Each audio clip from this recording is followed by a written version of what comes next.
Assalamualaikum warahmatullahi wabarakatuh. Ya. Innal hamdalillah nahmaduhu wa nasta'inuhu wa nastaghfiruh wa na'udzu billahi min shururi anfusina wa min sayyiati a'malina. May yahdihillahu fala mudilla lahu wa may yudlilhu fala hadiya lahu. Asyhadu an la ilaha illallah la syarika lahu wa asyhadu anna Muhammadan abduhu wa rasuluh. Allahumma salli wa sallim wa barik ala Muhammadin wa ala alihi wa barik wa sallim ajma'in. Amma ba'd. Jemaah rahimakumullah, kita berkumpul duduk bersama dalam majelis ilmu kita tiap malam Rabu. Insyaallah kita masih berada pada pembahasan tentang huruf, mempelajari ilmu huruf. Yang kita maksud di sini adalah kita mengetahui makna daripada huruf-huruf yang kita sering sebutnya adalah huruf-huruf hijaiyah. Maka ayat atau yang disebut Al-Quran yang terdiri dari 6.666 ayat, semuanya 1.250.000 total daripada semua 6.666 ayat, dan semua itu berjumlah dari huruf yang 30 pecah menjadi 1.250.000. Makanya ada yang disebut dengan ayat berulang. Apa pentingnya kita mempelajari tentang ilmu huruf?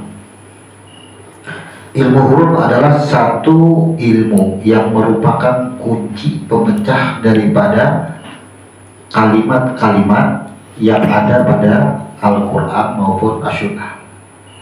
Ketika kita memahami huruf, maka kita akan lebih mudah mengenali, memahami makna daripada satu perkataan atau satu kalimat, baik di dalam Al-Quran maupun As-Sunnah.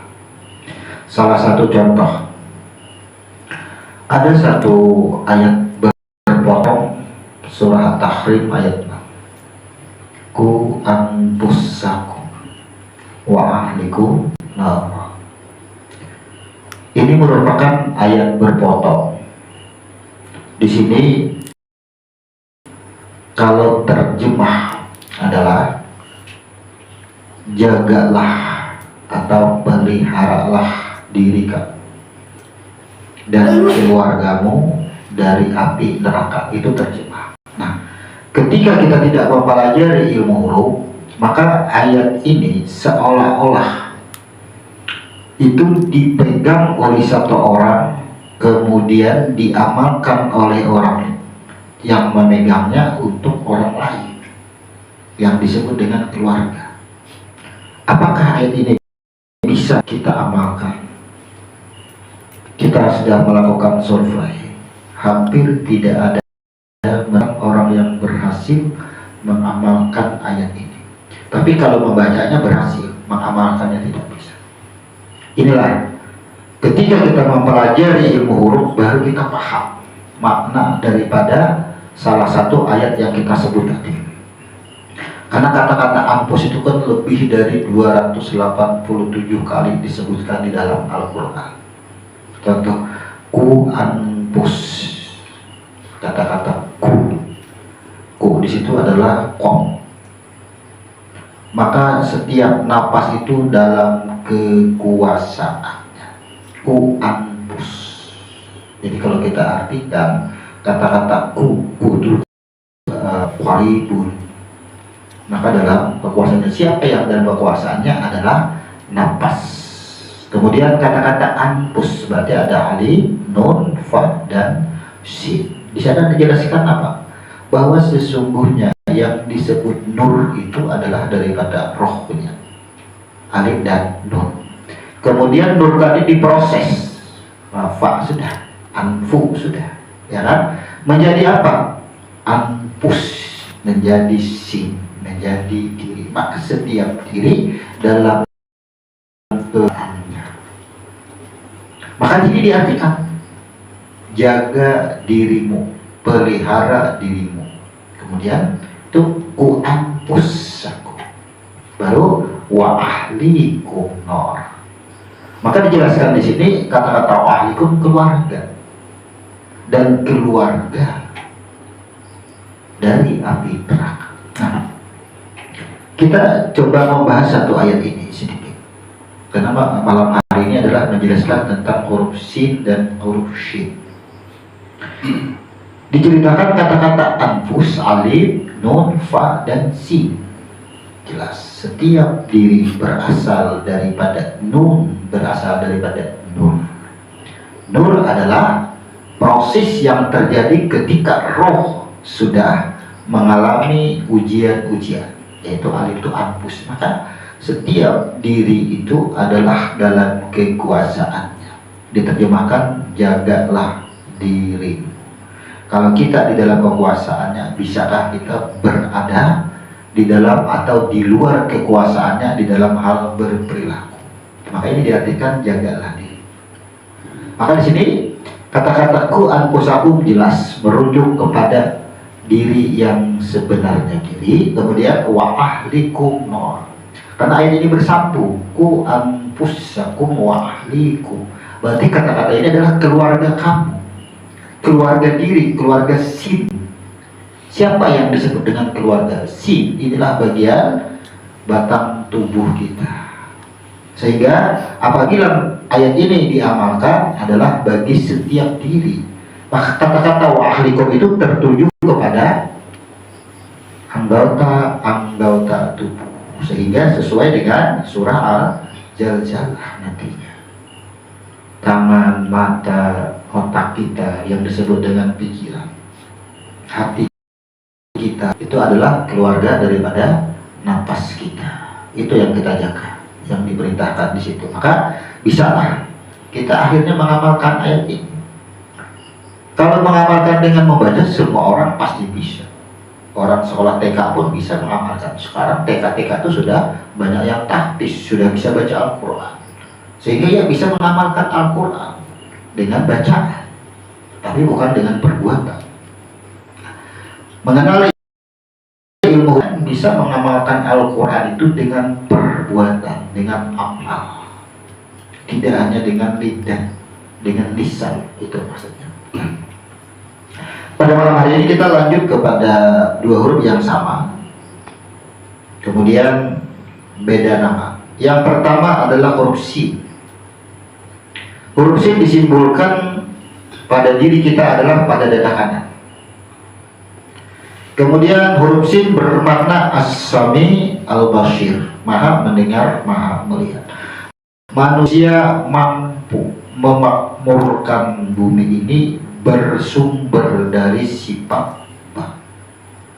Kemarin kita jelaskan ada 11 huruf yang berada pada alam nur atau alam roh. Maka sisanya adalah 19 huruf dimulai daripada huruf sin. Maka huruf sin tadilah disebut dengan yang bersumber dari sifat ba. Semua makhluk sumbernya dari sifat ba, persaksian semua. Selanjutnya bentuk sin melalui berusaha dan ikhtiar manusia itu sendiri. Maka sin yang disebut diri jelas batang tubuh.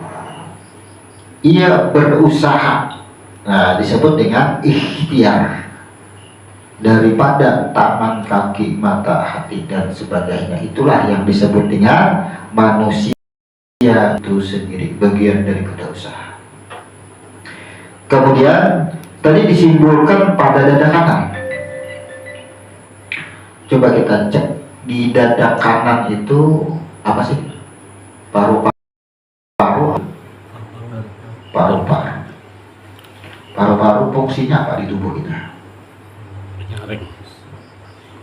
Saringan ya, menyaring. Jadi sesuatu yang masuk sebelum ke perut atau melalui ke lambung atau masuk ke dalam yang disebut dengan dada atau jantung disaring oleh paru-paru. Sehingga di sini huruf sin ini adalah batang tubuh, kemudian disimpulkan pada dada kanan, disebut dengan paru-paru. Sekarang ada nggak mendengar sebutan paru-paru dunia? Jadi huruf sin itu sama dengan alam khatir, alam besar. Ada yang disebut dengan paru-paru dunia. Kemudian kalau paru-paru dunia ini sudah rusak, apa yang terjadi dengan bumi kita? Inilah yang disebut dengan terjadinya kiamat. Sudah rusak paru-paru dunia. Sama. Ketika paru-paru kita ini sudah rusak, apa yang terjadi? Ya, kalau bahasa medis mungkin maka ya napas bermasalah dengan napas intinya. Maka paru-paru dunia ini adalah ketika bermasalah, maka kehidupan itu menyempit, terganggu, saudara. Kalau paru-paru dunia ini semakin rusak, maka bumi kita inilah yang sering disebut dengan terjadinya gempa bumi, ya, gerhana. Itu karena paru-paru dunia itu sudah mulai rusak, saudara. Tidak ada keseimbangan lagi. Maka paru ini sudah rusak, pada tubuh manusia tidak ada keseimbangan lagi. Kita coba. Paru-paru itu kalau sudah rusak, tidak ada keseimbangan kita. Mengatur napas sulit, sudah itu. Kemudian ada lagi yang disebut dengan huruf shin, disimpulkan pada dada kiri, bersifat hamba yang mensyukuri. Maksudnya apa sih? Kalau di dada kiri ini ada yang disebut dengan jantung. Manusia dinyatakan hidup dari detak jantung. Kemudian manusia dinyatakan meninggal daripada detak jantung. Nah, di sini kita pernah membuktikan bahwa detak jantung itu sudah diketahui. Kita bertugas pernah di ruang ICU itu dalam beberapa bulan. Ternyata semenit atau 20 menit sebelum kematian itu sudah bisa diketahui daripada alat. Kalau detak jantung itu sudah 170 ke atas, itu 20 menit atau setengah jam di umurnya. Makanya bilanya sudah 170, kemudian turun bakajut, naik lagi bakajut, turun lagi bakajut, itu kata awas dipanggil sudah pihak keluarganya kan, bahwasannya sudah parah sudah. Jadi di angka 170 ke atas. Berarti dari detak jantung adalah mengukur bahwa sesungguhnya manusia itu hidup, atau bahasa di sini huruf shin dinyatakan simbolnya pada dada kiri, yaitu jantung. Maka kata-kata jantung Al-Quran pun ada yang disebut dengan jantungnya, yaitu pada surah Yasin. Yasin. Makanya sini sin, ya, Yasin. Inilah penyebutan bahwasanya kata-kata Yasin itu disebut dengan jantung kehidupan pada napas. Kalau maknanya bersifat hamba yang mensyukuri. Nah, di sini banyak hamba ini seolah-olah bersyukur, tapi sesungguhnya ia kufur. Ya, la in sakatum la azidannakum wa la in kafartum inna azabila syadid. Apabila seseorang itu mensyukuri akan nikmatnya, maka Allah tambah nikmatnya. Dan apabila ia kufur, maka sesungguhnya azabku sangat pedih. Nah, insyaallah malam hari ini kita akan membahas tentang huruf sin dan huruf shin. Kita langsung menuju ke papan tulis.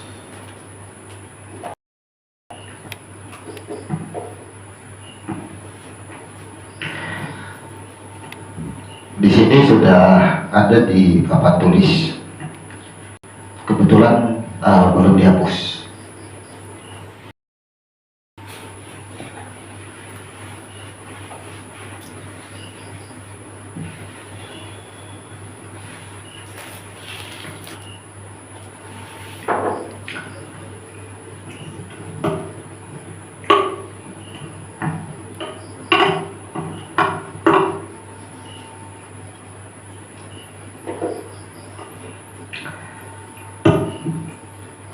Huruf terakhir adalah huruf ra dan huruf zai. 11 huruf ini adalah huruf-huruf yang berada di alam roh. Ada sebutan dalam Al-Quran mutasyabihat, antara hak dan batil. Inilah yang disebut dengan huruf-huruf yang hak. Kata-kata hak itu adalah sesuatu yang wajib. Apabila 11 huruf ini dilepas, maka kita berada pada kebatilan. Kita harus mencarinya. Di dalam setiap kajian tentunya kita akan mengulang sedikit. Yang pertama ada yang disebut dengan huruf alif. Huruf alif bermakna, kalau dianalogikan sebuah kebendaan, alif merupakan bahan dasar atau bahan baku. Di sini maknanya adalah roh. Sesuatu yang akan dibuat itu harus ada bahan dasar. Disebut dengan huruf alif. Alif adalah roh. Ketika roh yang dihembuskan wana fi mirruhi, ketika hembusan roh ini ingin diproses menjadi makhluk atau boleh kita sebut manusia, maka roh ini harus menjalani ujian atau kemampuan. Kemampuan itu adalah dari beberapa tahapan. Tahapan yang pertama ada 3 huruf yang sama, beda nama. Yang pertama adalah huruf ta. Adalah bahwasanya roh atau huruf alif ini sudah dicek kemampuannya atau penglihatan. Ternyata alif ini adalah yang melihat. Kemudian penglihatannya itu diuji. Bisakah ia melihat kepada selain apa yang ia lihat yang pertama? Ternyata tidak. Inilah yang disebut dengan huruf syak, ketetapan, kokoh. Kemudian setiap yang melihat dan setiap yang yakin akan sesuatu yang ia lihat, belum tentu ia menyaksikan. Contohnya apa? Ada seseorang itu yang kada pernah makan rasanya durian, ya, dan tidak mengenal buah durian. Bahwa kita anak-anak bahari itu kenal lah dengan nama-nama buah, apa semua nasi itu kada tahu. Tahu makan aja kita disuapin. Melihatlah, melihat tidak. Namanya tahu, kada tahu ya. Inilah. Ketika kita melihat akan sesuatu tapi tidak menyaksikan, itu maknanya adalah huruf ta. Sama, kita melihat dengan diri kita, tapi kita kadang menyaksikan diri kita. Ketika kita tidak menyaksikan diri kita, maka kita tidak disebut beriman dalam agama, dan kita tidak disebut dengan huruf ta, melihat. Walaupun terlihat, tapi kita tidak menyaksikan. Ketika tidak menyaksikan, tidak mengenal dengan huruf sya, tidak mengenal dengan huruf ta, maka tidak akan bisa mengenal kepada alif, tidak bisa mengenal kepada roh. Jelas sudah. Kemudian setelah ia menyaksikan, apa yang disaksikan sesungguhnya adalah roh, maka roh inilah yang disebut dengan hak. Berubah ulang namanya, Al-Hayyu Al-Haq, yang maha hidup dan maha benar. Makanya Al-Haq. Setiap roh, setiap nur diberikan amanah. Amanah disebut dengan khalifah, seseorang yang menyandang amanah. Apa amanahnya? Yaitu Al-Quran dan As-Sunnah. Maka setiap yang memegang amanah, baik amanah itu sendiri maupun yang memberikan amanah maupun yang menerima amanah, adalah daripada kesempurnaannya, yaitu roh juga semua. Yang menerima amanah rohnya juga, yang membuat amanah, yang bahan dasar dijadikan sebagai amanah rohnya juga, yang merasakan rohnya juga. Inilah disebut dengan huruf jim. Bagaimana maknanya huruf jim sekarang pada tubuh kita, yang sekarang kita sudah ada di muka bumi?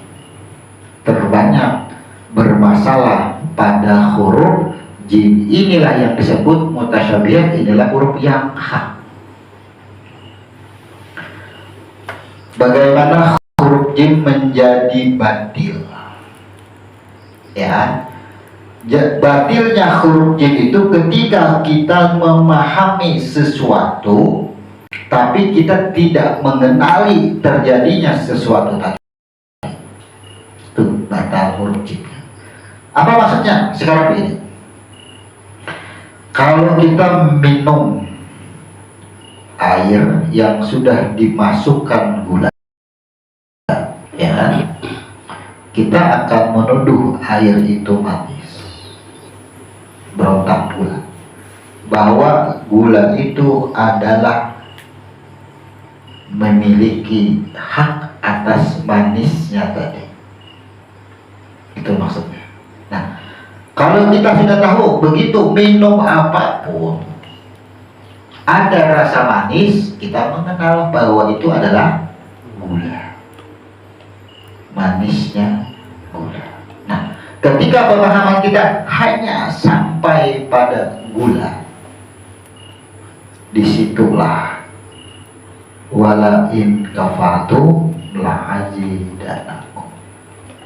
Sekarang, kalau kita menuduh rasa yang dimiliki itu adalah kepemilikan yang hak bagi setiap kebedaan, gula manis, lubuk pedas, ya, garam.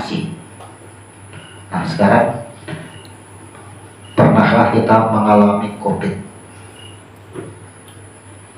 Ketika COVID melanda, mana rasa manis ketika kita makan gula? Ketika COVID melanda, mana rasa asin ketika kita makan garam? Ketika kita makan lombok, mana pedasnya? Hilang semua. Kemana tuh? Karena kita mengakui ialah yang pedas, karena gula mengakui ialah yang manis. Nah, itu huruf jim. Bahwasanya manis itu adalah aku, pahit itu adalah aku, pahit itu adalah roh, manis adalah roh, manis adalah rasa, pahit adalah rasa, pedas adalah rasa. Maka hadirnya titik pada huruf H dan dihadirkan di bawah ini menandakan bahwasanya di dalam roh ada rasa, ada rahasia. Makanya disebut al-insanu siri, al-insan siri betitik. Insan itu rahasia, sudah sir. Rahasia itu adalah aku tak. Ini bagaimana kita mensyukurinya. Ketika tadi karena COVID hilang rasa, baru kita sadar, baru menjawab, ternyata gula adalah gula, manis adalah manis. Ya, kalau manis hilang, pedas hilang, asin hilang, yang ada rasa hambar, kita nyebut. Kada berasa adalah rasanya apa? Berarti hambar kan? Sekarang hamba itu rasa kan ya? Itu rasa. Rasa itulah nih titik adalah roh. Bisakah setiap insan itu keluar daripada rasa? Berarti mati, benar ya? Boleh roh. Itulah bahwa setiap manusia itu dalam keadaan apapun ia tidak terlepas daripada Tuhannya.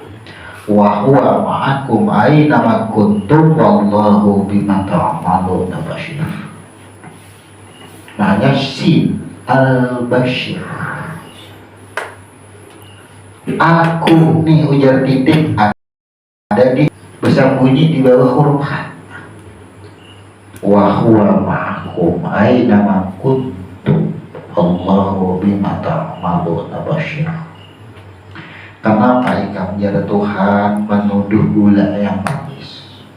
Ketika kita berusaha dapat duit, menuduh usahalah yang mendatangkan duit. Ketika kita berdoa ingin datangnya duit, datanglah duit, maka kita menuduh doalah yang mendatangkan duit. Berarti titik di bawah H atau di tengah di parut H itu hilang. Nah, pemahaman kita kata-kata mensyukuri itulah kada pernah melupakan atau meninggalkan rasa. Kemudian berarti coba yang menerima cobaan, yang menerima cobaan, yang merasakan adalah roh semua.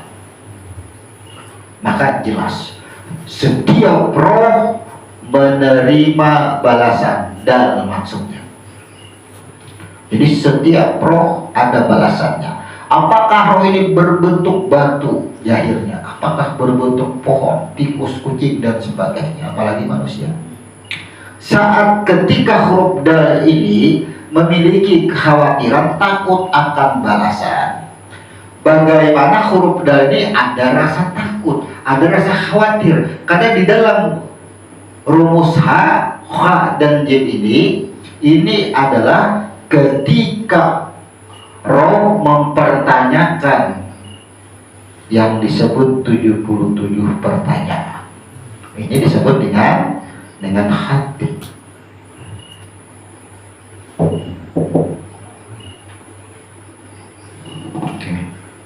Di sini terjadi ketetapan yang disebut dengan qadar. Ya, qadar.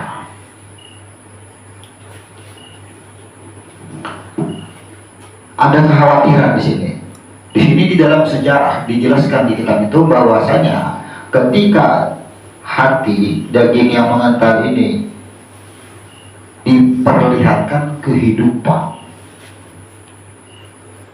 sebelum ada batang tubuh ada rasa khawatir. Maka kekhawatiran itu dibentengi, diperkuat dengan hadirnya titik kepada huruf dal, akhirnya disebut dengan huruf zal. Maka zal ini kenapa simbolnya pada batang tubuh disebut adalah rambut, karena rambut adalah tidak memiliki nyawa. Tuhan menyindir sudah. Kalau ada orang tuh merintih ketika ditimpakan suatu musibah, maka seseorang tadi telah melupakan janjinya di sini. Kan sudah mau menerima di sini. Wahai Fulan, nanti kehidupan engkau di sini, kehidupan kita di sini akan nih, misalnya jam sekian hari engkau tasipak tunggu rabah tarabah dirajah mobil pulang hakun kan ya? Hakun menerima. Ternyata ibu sudah kejadian mengalami di dunia, ia berkeluh kesah, kada terima. Tuh, hianat namanya. Karena sudah menerima. Hadirlah titik kepada huruf dal itu menandakan bahwasanya supaya kita itu sadar, tatak rambut. Adalah yang sakit, kamu ditatak. Kada ada yang sakit, itulah kamu.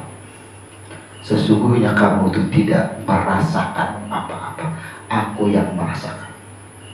Itu maksudnya. Tatak rambut, tatak kuku. Ada rasa, kada ada rasa. Kalau kita berkeluh kesah, atau kita balik, seseorang menerima sesuatu berkah yang dianggap berkah, dapat rezeki nomplok, wah saking bahagianya. Apa ajar Tuhan? Tatak rambut. Sakit lah, sakit. Yang merasakan bahagia itu siapa? Tatak rambut, potong rambutmu. Apakah sakit? Tidak. Seperti itulah kamu. Seperti rambut. Jangan pernah merasa bahagia, jangan pernah merasa sakit hati. Kembalikan. Setiap diri adalah kembali. Nah, apabila kita mengalami apapun, sedih, bahagia dan sebagainya, kembalilah kepada rasa cerita yang awal. Maka ya Tuhan, ampunanku, rahmatku bersamamu.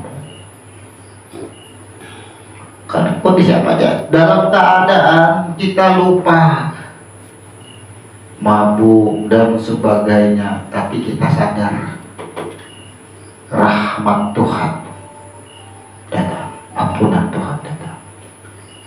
Kemudian ketika seseorang tadi ia berusaha dapat rezeki, kemudian seseorang tadi misalnya sholat, ia puasa, dapat pahala.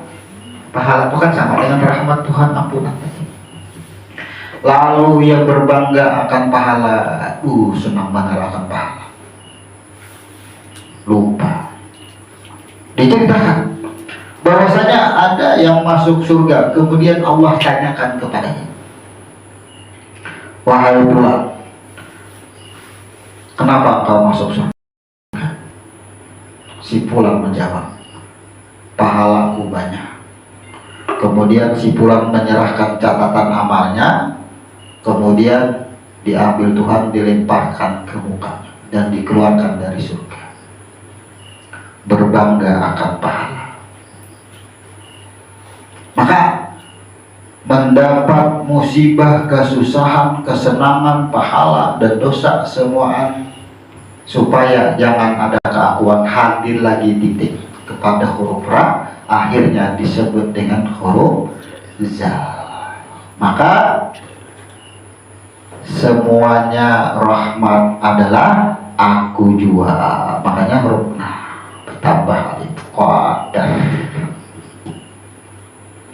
Kata-katanya yang bahagia aku, yang memberi ampunan aku, yang merasakan, yang menerima ampunan aku, roh semua.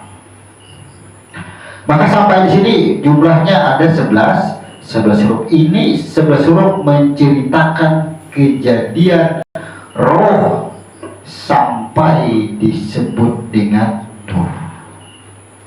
Akhirnya hanya bernama di sini yang disebut dengan Nurullah. Nah, dari 11 huruf inilah yang disebut dengan mutasyabihat, huruf-huruf. Ada huruf-huruf batil atau huruf-huruf pembeda. Ketika roh tadi di sini disebut dengan Nurullah, itu nanti kita akan sampai huruf Nur.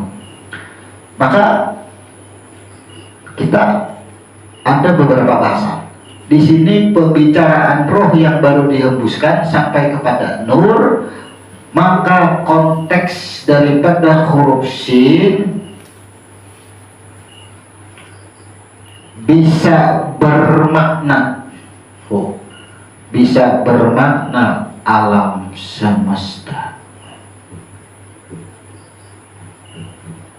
bisa bermakna batang tubuh.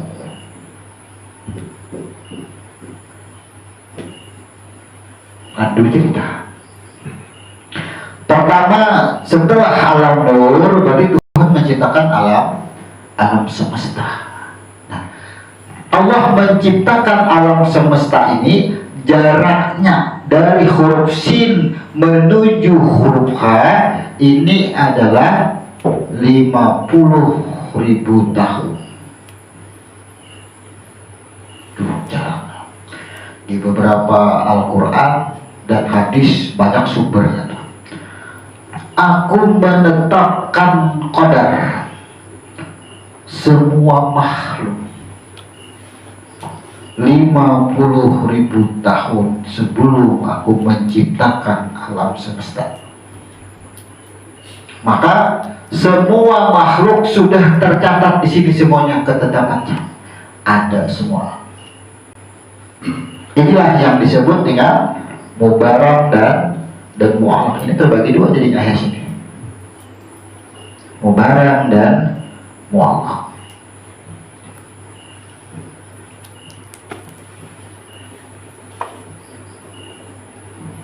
Ini ketetapan yang pasti kada bisa dirubah. Ini yang bisa dirubah tuh pemahaman. Mati mubarak, ya kan? Rezeki mubarak, jodoh mubarak. Yang mu'alaqnya mana? Mati ada dengan cara sakit, mati ada dengan cara tenggelam. Cara mati itulah yang disebut mu'alaq. Rezeki mubarak. Tidak ada makhluk di muka bumi ini yang tidak memiliki rezekinya. Semua ada. Maka apa? Mu'alaq situ. Ada yang mencari rezeki dengan mengunjur, dengan bertani, dengan berkebun, dengan memelihara hewan. Itu mu'alaq namanya. Seolah-olah kita itulah yang menetapkan aku hendak jadi petani. Seolah-olah. Padahal mu'alaq disebut dengan takdir. Mubarak disebut dengan takdir. Coba, takdir mubarak, takdir mu'alaq. Naik ke atas, aku menetapkan takdir semua makhluk 50.000 tahun sebelum aku mencipta dunia. Maka mu'alaq adalah takdir. Berarti takdir ada yang disebut mu'alaq, takdir ada yang disebut mubarak. Mubarak adalah ketetapan yang tidak bisa dirubah. Kalau manusia ditetapkan takdirnya adalah mati, adakah yang bisa abadi? Tidak bisa. Itu mubarak. Tapi cara mati, itulah yang disebut dengan mu'alaq. Seolah-olah ini bisa dirubah, padahal bukan merubah, tapi seolah-olah. Misalnya amun hendak mati kelaparan, jangan makan. Udah makan aku ya. Seolah-olah kita nak hendak makan. Udah aku sholat. Ya, maka apa? Kalau semua takdir sudah Allah tetapkan 50.000 tahun sebelum dunia diciptakan, ya, ini sudah ada pembicaraan di dalam sirah nabawiyah itu.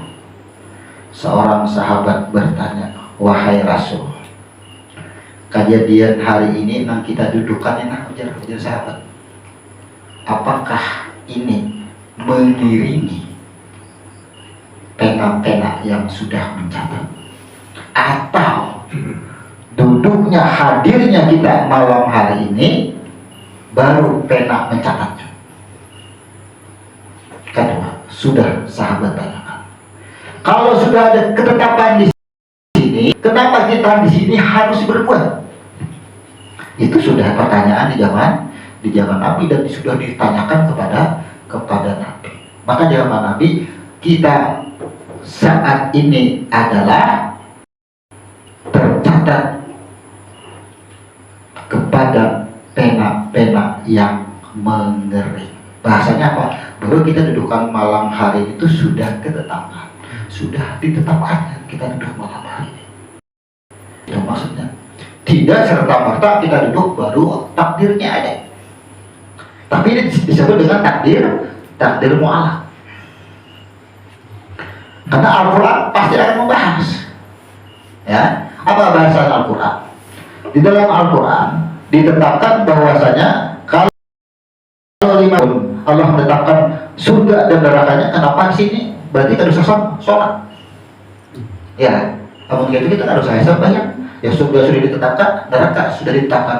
Ketika kita misalnya sampai waktu zuhur kada mau sholat, ya kan sudah ditetapkan. Apakah kita tidak sholat? Tidak ada ketetapan dua sih.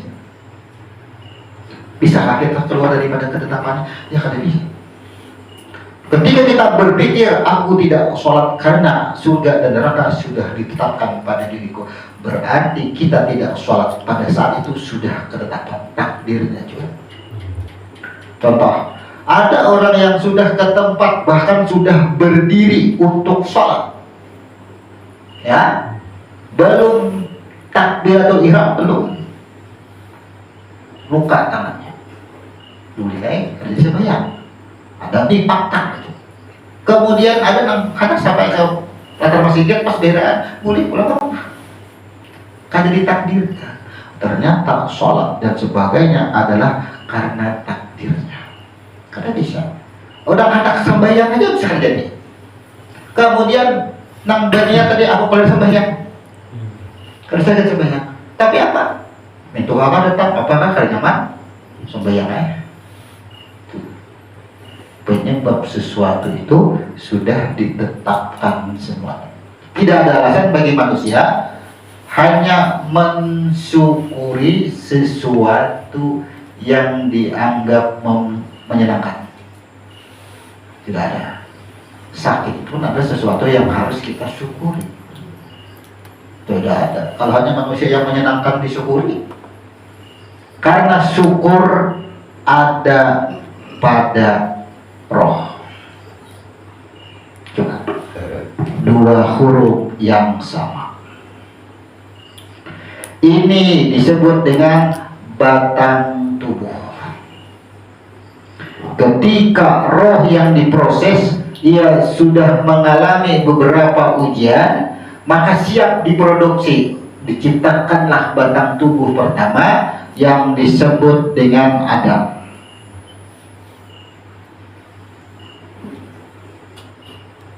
Ya, pertama manusia dicipta batang tubuh yang ada adalah Adam. Kemudian kenapa bisa disebut dengan huruf sin? Huruf sin ada yang disebut huruf yang tersirat dan huruf yang ternyata huruf sin jumlahnya 4 huruf. Batang tubuh inilah yang disebut dengan empat anasyah. Tuh rumusnya, setiap diri berunsur daripada api, udara, air, dan tanah. Ruksi. Kemudian ketika batang tubuh ini sudah ada huruf sin, Al-Quran tuh apa kata Tuhan? Wa ma arsalna qablaka. Ujar Tuhan di sini, aku tidak mengutus, nih tuh roh tuh, tidak mengutus rasul-rasul sebelum engkau Muhammad. Nih Muhammad. Wa ma arsalna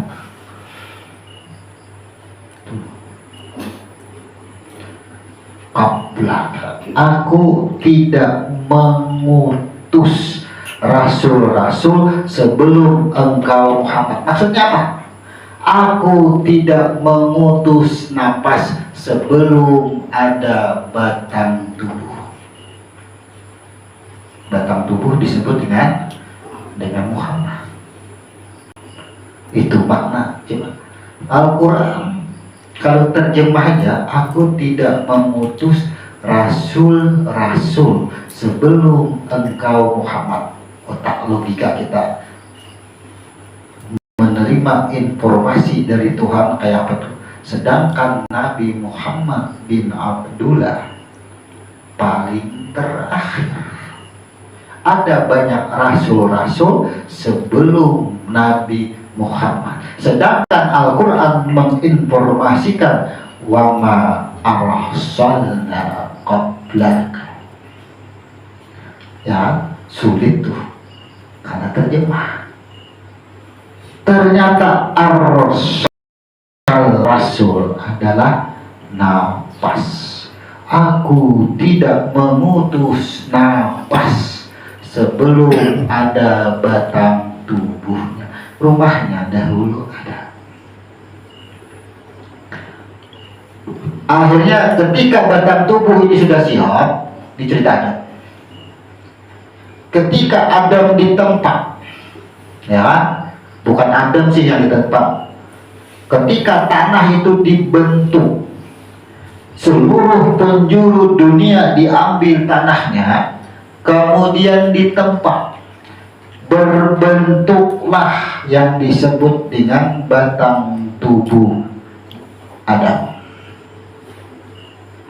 Adam artinya laki-laki. Coba buka wa ma arsalna qablaka. Aku tidak mengutus rasul-rasul sebelum engkau Muhammad kecuali beberapa orang laki-laki. Maksudnya apa? Kecuali beberapa orang laki-laki. Itu terjemah Al-Quran. Maka di sini dijelaskan ada kan laki-laki. Beberapa orang ini maksudnya. Aku tidak mengutus nafas kecuali laki-laki berdahulu. Keblakang itu dirujukan kepada Muhammad. Nah di sini kalau debat akhirnya kalau kita maknakan kepada Nabi Muhammad bin Abdullah, ya kusut memahami Al-Quran. Karena Nabi Muhammad bin Abdullah faktanya terakhir. Sedangkan Tuhan menginformasikan wa ma arsalna qablaka. Aku tidak mengutus rasul-rasul sebelum engkau Muhammad. Kan bingung untuk memahami. Konteks daripada terjemahan Al-Quran sudah dipahami. Tapi ketika kita memahami mana yang disebut dengan Muhammad, ternyata Muhammad adalah batang tubuh. Ketika Adam sudah berbentuk sudah ada tangan, ada kaki, sudah berbentuk tangan dan kaki, kepala dan badan. Jadi bentuk Adam itu sebenarnya kepala, badan, tangan dan kaki. Belum ada hidung, belum ada mata, belum ada telinga. Kepala, tangan itu dibentuk bulan biasa aja, ditapak satu. Ada yang tidak setuju, yang disebut dengan jin, yang bernama Ablas. Kalau setuju, mana ini manusia dari tanah ini. Inilah yang dijelaskan di dalam surah Al-Hadid. Munculnya besi itu, akhirnya dirajamlah tempaan tadi. Biar malaikat hancur amjar, uyuh-uyuh menampak, ya orang malah bata atau kan hancur. Lapor dengan Tuhan. Tuhan, cetakan kita dihancur, ada yang mencucuk-cuki. Kita lihat nih, ternyata beluang di sini, beluang di sini, beluang di sini, tabus di sini, dicucuknya tabus ke sini, cucuknya di sini, tabus sampai ke sini. Jadi kita tuh ditembuskan di sini besi. Besi kita di sini ada 1 jengkal lebihnya. Ditusukkan besi di sini, tembuslah ke sini, berlubang ke sini. Makanya kan kalau ada film-film itu ada sini apa? Paku, ya kan? Itu sudah mencetakkan tuh berita. Nah, inilah besi nang labih tadi itu nang ditatak, dipotong, dipotong. Ya Tuhan bagus saja, nang berlubang di sini itu ada matanya tuh. Berlubang di sini hidungnya, di sini mulutnya, di sini telinganya, ulama dibentuk semua. Sampai di sini berlubang hancur, tembus. Makanya kan lubang ini tembus ke belakang. Akhirnya membentuklah lubang nang di sini 2 rakaat subuh. Dan berlubang di sini, berlubang di sini, membentuklah 4 rakaat zuhur. Akhirnya berlubang di sini, berlubang di sini, membentuklah 3 rakaat maghrib, 3 lubang. Akhirnya apa? Telapak tangan, telapak batis, sampai bermakna daripada 5 waktu sholat. Jadi Tuhan menciptakan tuh kan ada yang sia-sia. Kira-kira iblis tadi cocok-cocok itu sudah ada takdirnya kan? Seolah-olah ketika kita membaca peristiwa tersebut, seolah-olah pula ya kayaknya ada iblis ya, nang cocok-cocoki bisa kita kada ada telinga dan matanya. Kan seolah-olah karena kejadian seperti itu yang terlihat, padahal kejadian iblis tadi sudah ada takdir mualaknya, sudah ditetapkan juga itu. Nah, di situ kita menyikapi. Ketika kita menyikapi seperti itu, tuh sempurna huruf jin itu. Kita yakin tidak ada yang keluar daripada ketetapannya. Nah, ketika bentuk sin tadi sudah di Allah lihat, maka ya Tuhan, aku meniupkan roh kepada ciptaanku, titiklah 3. Nah, disebut dengan huruf sin. Ketika roh dimasukkan ke dalam batang tubuh, apa pertama-tama yang terjadi? Kalimat yang diucapkan oleh Adam. Ujar Adam, shin, yang disebut dengan bersin. Orang lainnya nyambat wahid. Shin ya, orang wahid. Ya kan? Kemudian ketika disebut huruf sin, langsung ini menjawab.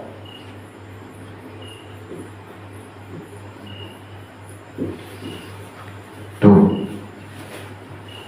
Alhamdulillah. Manusia pertama diciptakan menyebut alhamdulillah. Fatihah pertama menyebut alhamdulillah. Jadi kalau bersin, kalau wahid, ini kita nyebut batang tubuh, nyawa menyebut alhamdulillah. Maka shin bermakna hamba yang mensyukuri. Siapa yang mensyukuri? Adalah pada roh. Coba.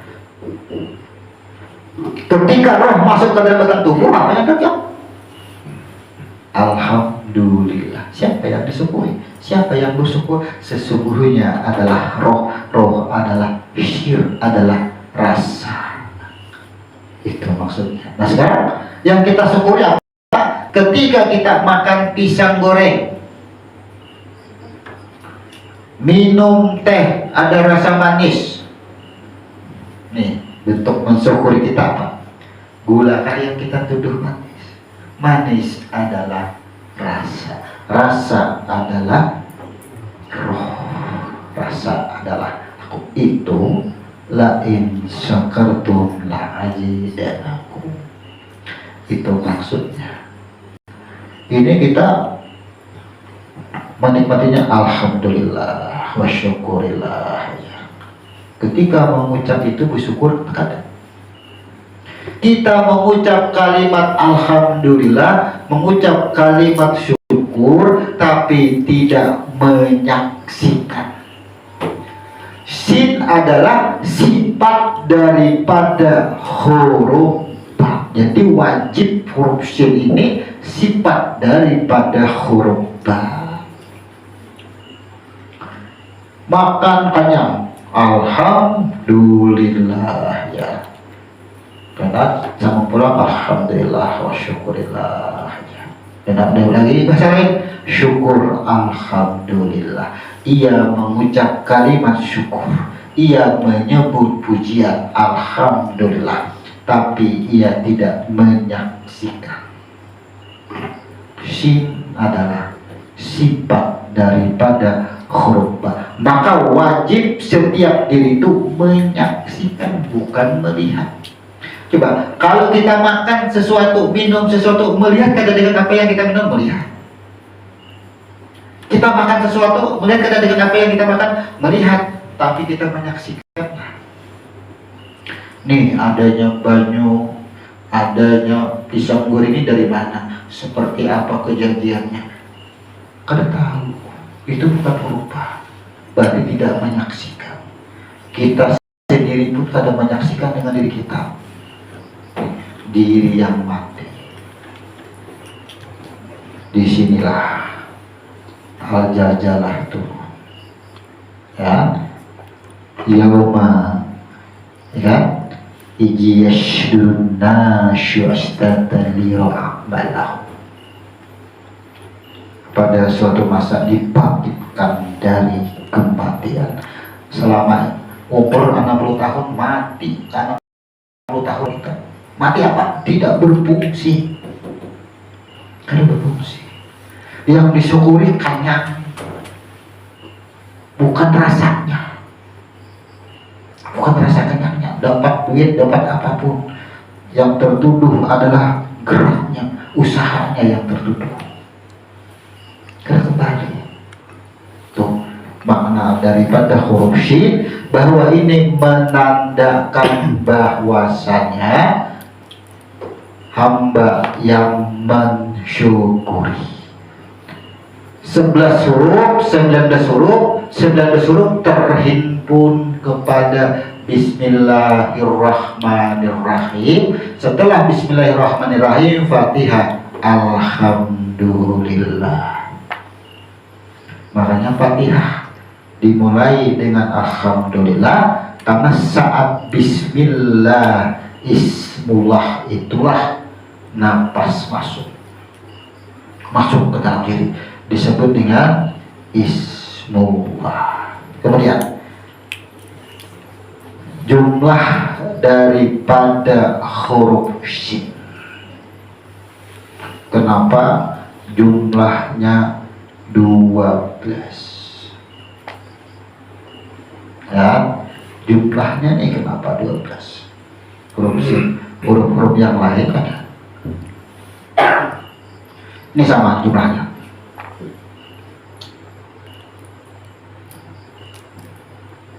Satu dan dua, bukan 12, tapi kita menyebutnya 12. Siapa satu dan dua? Satu adalah Ahad.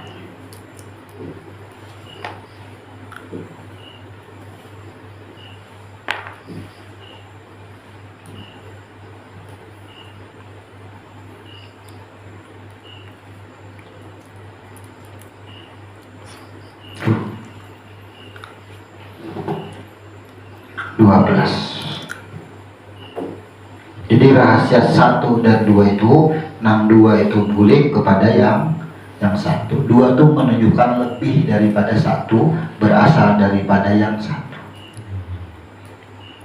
12 jadinya. Makanya syin itu terdiri dari 4 huruf. Apa fungsi titik 3 di sini? Kan ini sudah alif, alif, alif. Lihat, kalau kita buang nih, nah kita buang.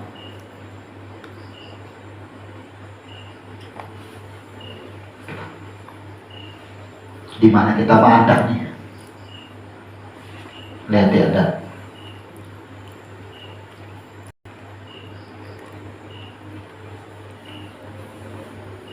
Ya, nih bila sudah sampai ke sini, ya-nya kan ada lagi. Ini ada bahasa bayangan lagi. Kenapa? Batang tubuh yang mati.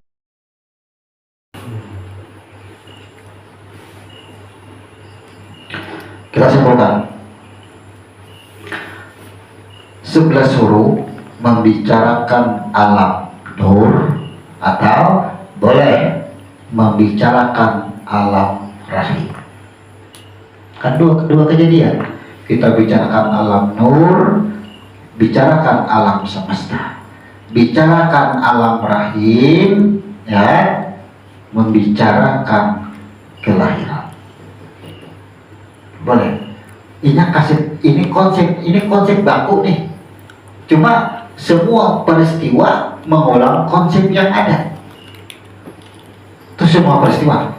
Tidak ada peristiwa itu yang bisa keluar daripada konsep-konsep ini. Nah, nanti kita sin sampai menjadi sin sudah bertitik 3, ini adalah berarti batang tubuh sudah ada. Kita akan mengenali sifat-sifat daripada ini. Nih, jadi satu. Berarti ini batang tubuh insan sudah. Yasin. Huruf-huruf itu sebenarnya cabang nantinya. Nanti akan kita buat cabang-cabang, adanya sifat daripada diri. Dan ini terjadinya karena adalah adanya nur. Jadi ini alam akhirat, alam dunia, dua aja lagi. Ini batang tubuhnya, ini nyawanya. Kalau kita simpulkan itu. Nah sekarang ini batang tubuh, ini nyawa. Jadi kita pecah lagi, tetap dua terus. Ini kejadian daripada sebuah peristiwa yang sekarang belum tuntas dibahas. Alam nur yang disebut muhaddas dan qadim ini terjadi. Kira-kira kawalah kita menebak mana qadim, mana muhaddas. Nang masih ribut sampai sekarang. Bisa lah. Ini kan hembusan nih. Coba hembusan di sini. Ini menjelaskan peristiwanya aja. Nah, sampai ke sini. Apakah hembusan roh ini muhaddas atau qadim? Memaknai muhaddas atau qadim, binasa dan kekal. Kalau membicarakan binasa tentang kehancuran, maka jelas batang tubuh. Kalau bicara kepada nur, bisakah nur dikatakan hancur? Bisakah setrum dikatakan hancur? Karena setrum atau nur ini kembali. Maka bahasa muhaddas dalam artian lenyap. Ya? Kalau bicara muhaddas pada yang wujud adalah binasa pada kehancuran. Kalau ini bicara muhaddas adalah lenyap, ia kembali. Maka qadim di sini artinya tidak hakiki. Karena ia kembali, ia lenyap. Nah, makanya ketika berdebat dipahami dulu qadim itu qadim apa maksudnya? Muhaddas apa artinya? Kalau di sini muhaddas jelas karena binasa. Karena ini pecahnya menjadi 4 anasir. Disinilah mulai terjadi 4 anasir nih. Ini 4 anasir terjadinya sini. Di sini belum ada 4 anasir. Tidak ada kebinasaan yang disebut dengan kehancuran. Di sinilah terjadi kehancuran yang ada 4 anasir. Di sini masih 1. Berarti ini lenyap kembali. Terbukti ketika roh ini menjadi jasad yang disebut sin dan shin, panggilan kepada diri, ya ayat Tuhan nafsul mutmainnah irzi'i ila rabbi. Yang dipanggil apa? Jiwa. Nah, ya ayat Tuhan nafs.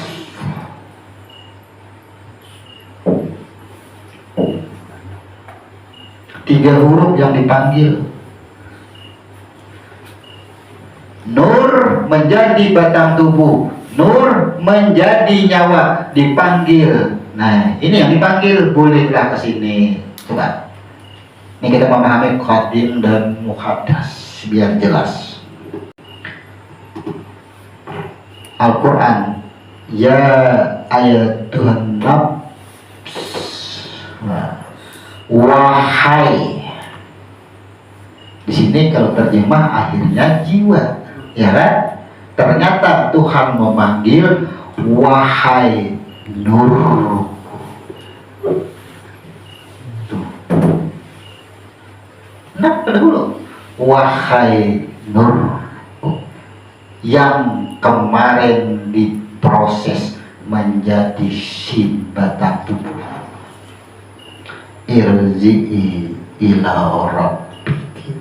Ketika nab dipanggil huruf nun, nur dipanggil, iya bulik batinan bulik huruf nun, nun aja buliklah kasine sasisanya. Inilah muhaddas hancur matiannya saudara. Kembalilah ke sini.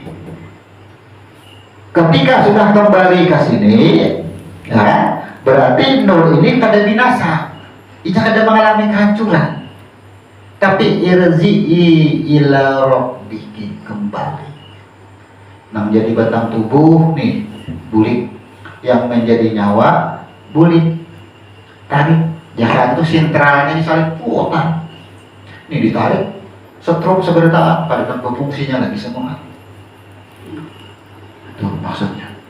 Jalan itu tarik intinya habis seberataan tempatan, hancuran langsung. Nah, ini baru memahami. Maka di dalam perbedaan paham antara muhaddas dan qadim, inilah ternyata qadim yang disebut pada roh atau pada Nur Muhammad. Karena sekarang kan Nur Muhammad kan itu. Nur Muhammad itu tidak bisa disebut muhaddas. Tapi dalam artian muhaddas binasa, kehancuran. Nur kembali, irji'i ila rabbiki.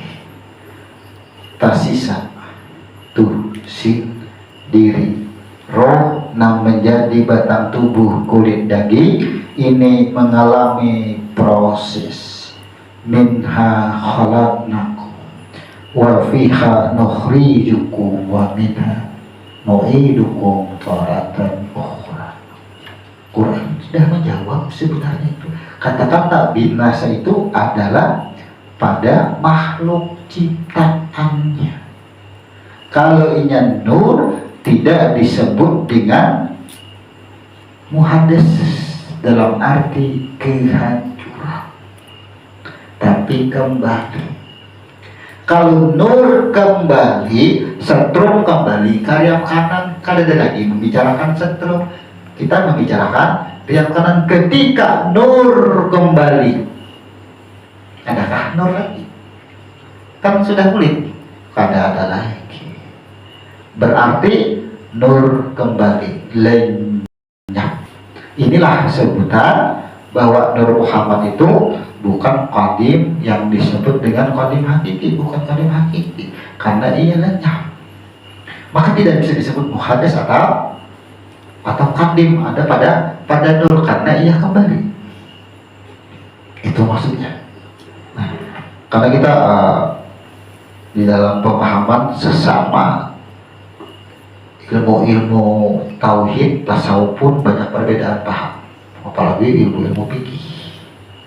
Nah, kita bahas, kita pecahkan hanya bisa dengan ilmu huruf. Kalau memegang hadis, terjemahannya, kalau memegang Al-Quran, terjemahannya tidak akan bisa selesai.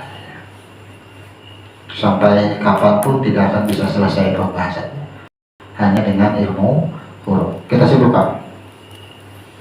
Huruf sin adalah batang tubuh. Huruf sin bisa disebut dengan alam khabir atau alam semesta, atau disebut dengan alam syakir. Ini alam khabir, ini alam syakir. Karena ketika kita bicara nur, akan membicarakan alam semesta. Tapi karena kita menyangkut diri, berarti kita membicarakan alam rahim, membicarakan kelahiran. Coba ya, Tuhan menciptakan bumi dalam 6 masa. Kalau di sini diceritakan setelah qada dan qadar ditetapkan 50.000 tahun hanya dunia ada. Kemudian Al-Quran wa ma arsalna qablaka, batang tubuh dahulu dicipta, aku pada akan mengutus napas. Anu napas diutus berdahulu, wadahnya ada siapa yang bernapas? Sesungguhnya yang bernapas adalah Muhammad, seolah-olah. Kenyataan ayatnya seperti itu. Jadi kalau kita bicara alam rahim ini karena menyangkut diri, ya kan? Bagaimana menindaklanjuti dalam kehidupan yang kita alami setiap hari. Nih, kalau bicara alam rahim, disinilah semburan yang disebut dengan air mani. Air mani didatangi. Alastu birabikum, persaksian.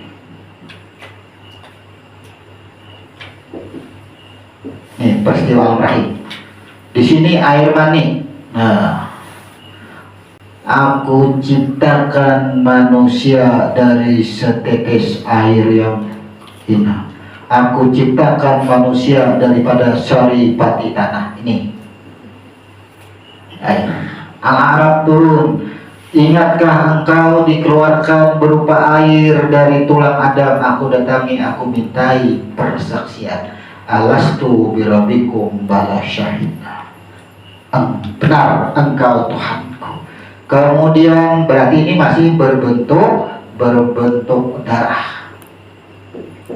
Ini air berbentuk darah. Kemudian berbentuk hatilah di sini. Daging yang mengental. Saat di alam rahim berbentuk hati. Daging yang mengental. Ya. Aku datangi lagi hati tadi, aku tetapkan qada dan qadarnya. Di sini manusia diperlihatkan di sini. Melihat semua kejadian. Setelah melihat semua kejadian, barulah manusia melihat hasilnya. Berarti ini adalah peristiwa. Peristiwa ini jawaban dari sebuah peristiwa, hasil.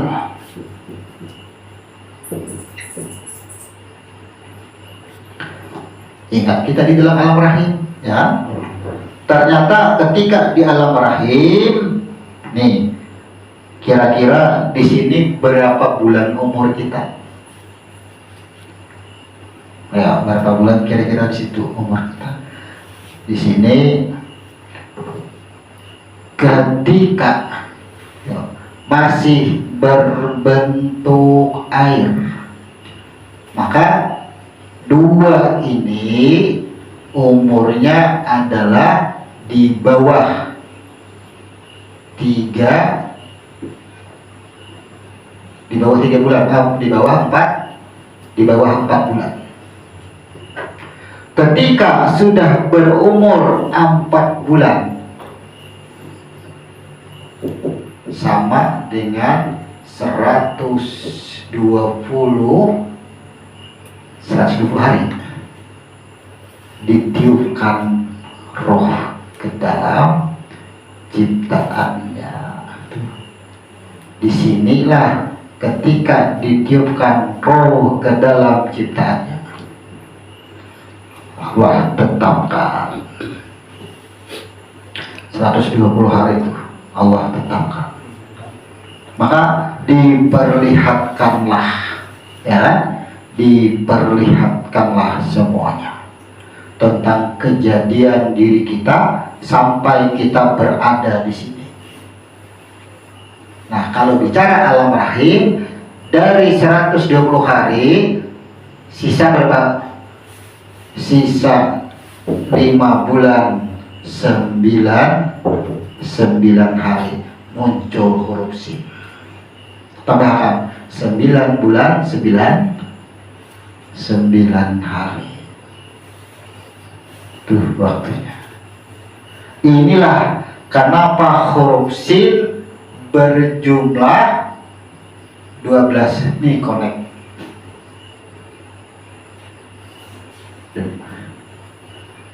Ketika roh dihembuskan, sehingga sin adalah berjumlah 12, setara 120 hari setara. Itu maksudnya. Kenapa sin jadi 12 itu? 120 hari roh dihembuskan, yang disebut di dalam batang tubuh. Di sini, ini kan peristiwa Adam nih. Ini kan peristiwa Adam. Peristiwa ya batang tubuh. Sin disebut dengan 12. Oh ternyata 120 hari roh masuk. Jarak 4 huruf ini berarti jaraknya 5 bulan 9 hari muncul huruf sin. Sudah ketetapan kita. Nah, disinilah titik rawan. Nih, titik rawan orang hamil itu di sini. Kedokteran menyatakan lemah kandungan karena hati disidang. Wahai Fulan, nanti engkau lahir ke dunia banyak hutang. Wah, aku sanggup ya. Kada terima aku Tuhan. Ya sudah ya Tuhan, kada terima. Bebuli ikan publikan karena publikan akan menjadi darah. Tuh, kayak keguguran. Kaina ya, wahai Fulan, engkau aku jadikan insan, jadi manusia. Ya kan? Nasib engkau kena haur menangis saja. Kan supaya aku menangis kena nggak jadi Tuhan. Udah, aku berikan kamu jadi darah keguguran pula. Kedokteran apa madahanan? Lemah kandungan. Padahal apa? Lemah iman nang mengandung itu lah. Makanya kan yang mengandung itu harus diperkuat. Harus diperkuat. Ketika yang mengandung ini mengalami goncangnya di dalam, inilah yang terjadi. Akhirnya semua yang ada yang di dalam ini hasilnya nih, akhirnya rusak hasilnya. Itu peristiwa. Ternyata peristiwa kita di alam rahim itu jauh sebelum batang tubuh ada, semua sudah ada ketetapan. Itu cerita hidup kita. Apapun yang terjadi di sini, dipukuli orang kah, disumpahi orang kah, apa aja sudah di sini semua sudah tercatat di sini semua. Maka ujar Nabi apa nang berlaku lakukanlah. Hendak makan, hendak minum walaupun sudah tahu. Kita diterapkan hari ini kelaparan, ya, tapi nasi ada, tetap makan, tapi kita kada merasakan kenyang. Itu maksudnya. Jadi rasa itulah apa yang berlaku, lakukan aja Nabi. Karena apa yang berlaku itulah ketetapannya juga. Itu maksudnya. Nih, kira-kira disampai di huruf shin nih aja manusia bisa mengamalkannya. Di mana kekhawatiran akan dunia. Makanya orang yang mempelajari ilmu huruf mendekatkan dirinya kepada derajat kewalian. Wali itu orang yang tidak pernah khawatir akan dunia. Tuh. Rasakan aja sampai di sini aja kita tidak khawatir. Oh ternyata hari ini sedih aja tak boleh. Kita bisa tersenyum dalam sedih kita. Merasakan sedih, coba berumur sedih, nangis saja nangis. Kalau sedih nangis saja. Tapi tangis itu adalah takdir mu'alaf. Ketetapannya juga menangis. Tersenyum di dalam musibah. Tapi banyak orang menangis di dalam anugerah. Banyak duit, banyak dapat doa, banyak dapat. Ternyata terancam. Ya kan? Ketahuan. Disusahi orang. Saya KPK. Duit banyak dapat. Harus akan tersenyum bahagia. Kenapa? Itulah bahwasanya tidak mesti sesuatu anugerah itu membuat kita tersenyum. Tapi tersenyum bisa dalam keadaan musibah. Yang penting tahu jatuhan apa aja lah. Nih pesan Tuhan yang di huruf J nih. Di huruf J apa aja lah. Tuhan Jangan kada ingat anakku itu hanya pasanku, sebutin aja. Sebelum aku ciptakan manusia, aku sebut manusia, ya Tuhan sebutin aja. Jangan lupakan diriku, jangan bahasa kita tuh. Sedih kau, bahagia kah? Karena yang bahagia itu aku, yang sedih itu aku juga aja Tuhan. Itu maksudnya. Itu makna daripada sebelum diciptakannya sin dan sebelum adanya shin, pesan Tuhan di sini. Jangan lupakan diriku. Itu. Bagaimana jangan lupakan diriku? Akhirnya amalannya ada Tuhan. Ya, bagaimana memahami ada Tuhan? Innallaha kalian, innallaha. Jangan khawatir, aku ada bersamamu. Wah, yakin ada Tuhan. Yakin aja. Nah, bujur-bujur yakin itu adalah mengenal dengan kejadian huruf sin, mengenal dengan kejadian dengan huruf shin. Itu hanya kau yakin.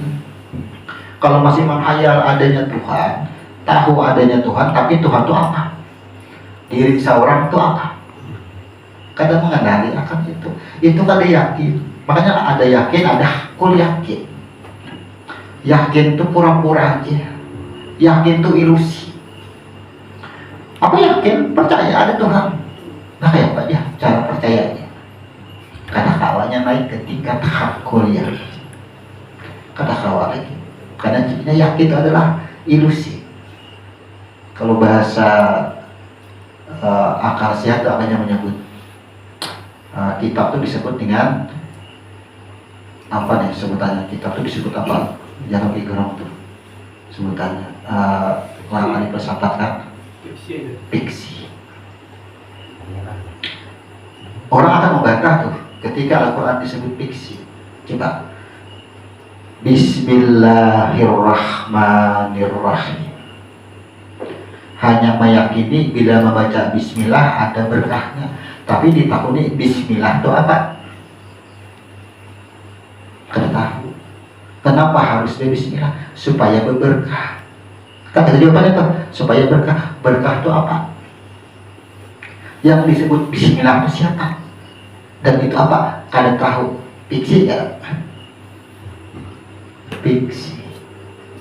Itu maksudnya. Bukan Al-Quran itu salah. Pemahaman itulah yang menjadi fiksi. Allahu Akbar. Allah Maha Besar. Tuhan Maha Besar. Besar itu apa maksud? Besar itu apa? Bentukkah yang besar? Perkataannya kah? Firmannya kah yang besar? Kada paham di situ. Fiksi kada takbirnya terlihatnya. Fiksi kalimat takbirnya. Makanya kitab itu fiksi. Semua akhirnya fiksi sebenarnya. Karena kita kada tahu maknanya. Amun sudah tahu Allahu Akbar. Bismillahirrahmanirrahim. Kadang menyebut Bismillahirrahmanirrahim, tapi apa yang dilihat ia saksikan dan ia saksikan dirinya. Kira-kira berbismillah kada orang tadi. Kalau Bismillahirrahmanirrahim wajib dilisankan disebut. Bagaimana dengan orang bisu? Nah kada kau menyebut. Makanya fiksi, bahasa fiksi itu walaupun disebut ia tidak memahami itu jadi fiksi. Tapi kalau sudah mengenal dengan bismillah tanpa disebut pun sudah bismillah. Maka penyebutan bismillah hanya memperkuat, menjadikan aja. Sudah tahu. Maka orang yang mengenal diri kada mau kada ingat dengan bismillah. Datang nasi suatu. Bismillah dahulu aja. Sudah baru ada mendengar. Karena orang hanya dengan telinganya, hanya terpaku dengan lisannya. Usia orangnya bisu. Karena jawaban dia kayaknya baca bismillah. Maka bismillah kalau hanya disebut bisa disebut dengan kalimat fiksi aja. Mungkin itu yang bisa kita uraikan pada dua huruf. Dari huruf-huruf yang sudah ada di sini sudah tercantum sampai kepada angka 12. Ya, dari 30 huruf hijaiyah, semua angka-angka itu coba kita lihat. Dari angka 1 ada, 2 ada, 3 ada, 4 ada, 5 ada, 6 ada, 7 dipertanyakan karena lam alif. Kemudian 8 ada, langsung menuju 10, langsung menuju 12, 9 yang ada. Cek kita. Kenapa ada 9? Dari sekian banyak huruf ada 9. Bila sudah 9, berarti inilah yang disebut dengan ya ayatuhan nafsul mutmainnah irji'i ila rabbik. 9 adalah sudah nih, 9 bulan 9 hari berarti sudah jahir, sudah ada kada hal lagi membicarakan yang ini karena sudah ada yang tampak. Kemudian peristiwa kembalinya pun wukuf kapan? Tanggal berapa wukuf? Tanggal 9 Zulhijjah. 9 adalah proses. Jadi 9 itu sebenarnya proses, bukan huruf fa, tapi proses. Sebuah proses, tanamlah pohonnya, aku ya Tuhan yang membuahkan, dan aku yang menumbuhkan. Tidak bisa dijelaskan bagaimana Tuhan menumbuhkan, tidak bisa dijelaskan bagaimana Tuhan membuahkan. Ya kan? Tuhan cara mematikan dan bisa dijelaskan, kadang bisa. Makanya disebut dengan 9, masuk dengan alam rahasia. Karena 9 adalah membicarakan kesempurnaan. Sudah sempurna adalah pada nur. Maka ketika membicarakan nur atau membicarakan roh, tidak ada yang bisa menjelaskannya. Roh, aku yang Tuhan yang lebih tahu, laisa kamitslihi syai'un, kada bisa diumpamakan. Maka aja ada angka 10 setelah 9. 10 pada huruf ya, 10 ada pada sifat kehambaan. Jadi 9 ini ampun Tuhan, ranah daripada zat, semua ampun Tuhan. Kalau sudah alif itu kan roh, tapi roh ini diceritakan di situ proses daripada roh. Siapa yang memproses roh? 9 berarti. Makanya 9 itu adalah tentang kesempurnaan atau menyeluruh. Harusnya jangan ada 9 kepada amjad. Kenapa amjad harus 3? Coba, dari semua batang tubuh seikungan nih, batang tubuh disebut dengan amjad. Anggap aja ini batang tubuh. Batang tubuh itu ada apa? Ada alif, ada alif. Berapa jumlahnya? Jumlahnya adalah 3. Itu maksudnya. Makanya amjad itu ada pada kulit, di luar kulit kan, menyeluruh nih seikungan, terbungkus. Ini nama bungkus. Nama bungkus itu ada ngarannya, ya kan? Bahannya daripada nur yang disebut Ahmad. Nama ulah nur itu adalah aku. Disebut dengan, ada yang nyebut amjah, ada yang nyebut habjah, ya. Ada sebutannya situ. Nah, jadi ini sudah ada 13 huruf ya. Di malam hari ini kita sudah memecah 13 huruf. Tersisa insya Allah minggu depan kita membahas 2 huruf yang sama, yaitu huruf apa? Syad dan dal. Nah, huruf syad dan dal ini kita cuplik sedikit. Pantat bagian kanan dan pantat bagian kiri. Inilah yang disebut dengan fa'alhamaha fujuraha wa taqwa.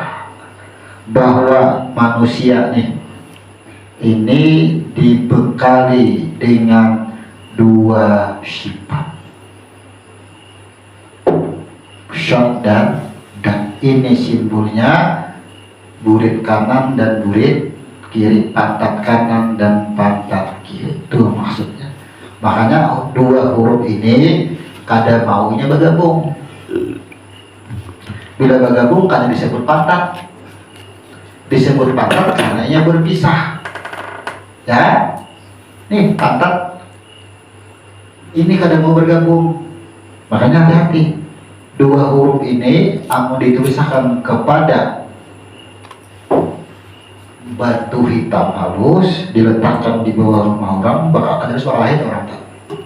Di huruf pembicaraan. Makanya ini huruf batin dalam mutasyabihat. Insyaallah minggu depan kita bahas syad dan dal.